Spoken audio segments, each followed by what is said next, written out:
American movies the Conjuring series दुनिया की सबसे कामयाब हॉरर फिल्म फ्रेंचाइजी में से एक है। इंडिया में भी लोग इन फिल्मों को बहुत पसंद करते हैं और इसी साल यानी 11 सितंबर को सीरीज का अगला पार्ट द कॉन्ज्यूरिंग 3 रिलीज होने वाला है। पैट्रिक विल्सन और वेरा फार्मिगा अपने किरदार एड एंड लेरेन वॉरेन को फिर से दर्शकों के सामने लाने जा रहे हैं। ये फिल्म आर्न शायन जॉनसन के ट्रायल पर बनी है, एक मर्डर ट्रायल जो कनेक्टिकट शहर में 1981 में हुआ था, जो कि यूएस में है। हॉरर फिल्मों के फैंस को काफी बेसब्री से इंतजार है इस पार्ट का। लॉस्वीट से लेकर बिहाइंड द सीन्स ड्रामा तक सारी खबर है आज हमारे पास। तो आइए देखते हैं जेम्स वॉन की सुपर नेचुरल गाथा की कुछ ऐसी बातें जो हो सकता है आपको ना पता हो। मैं हूं गरिमा तोमर और आपका दिल से स्वागत करती हूं हमारे चैनल बॉलीग्राज स्टूडियोज में। आखिर क्या है ये devil made me do it?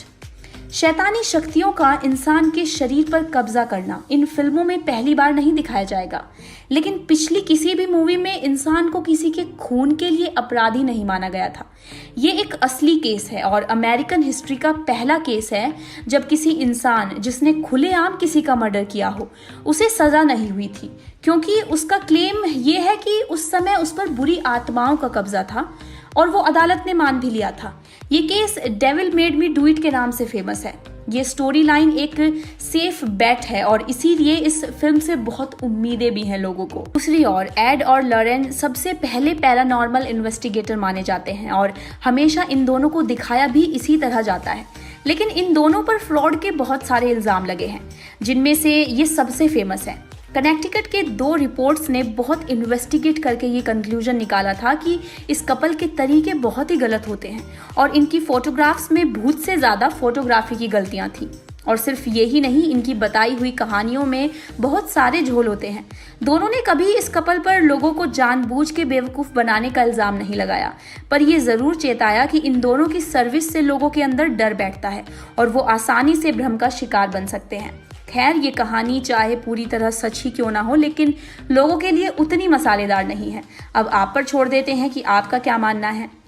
वहीं ओरिजिनली कॉन्ज्यूरिंग का नाम the untitled Warren film project था जब स्क्रिप्ट पहली फिल्म के लीड एक्टर्स को दिखाई गई थी।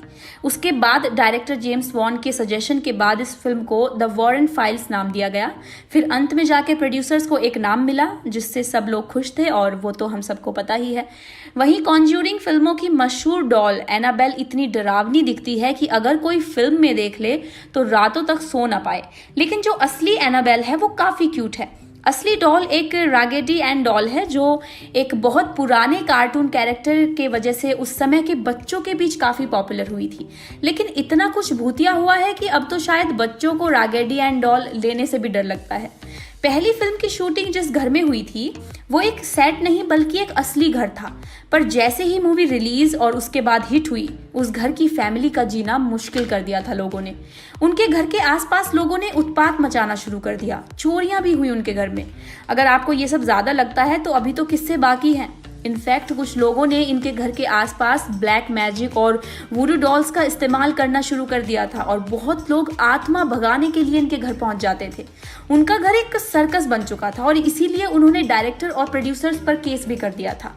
इस फिल्म को रातों रात कामयाबी नहीं मिली थी, बहुत लंबे समय की मेहनत है ये फिल्म।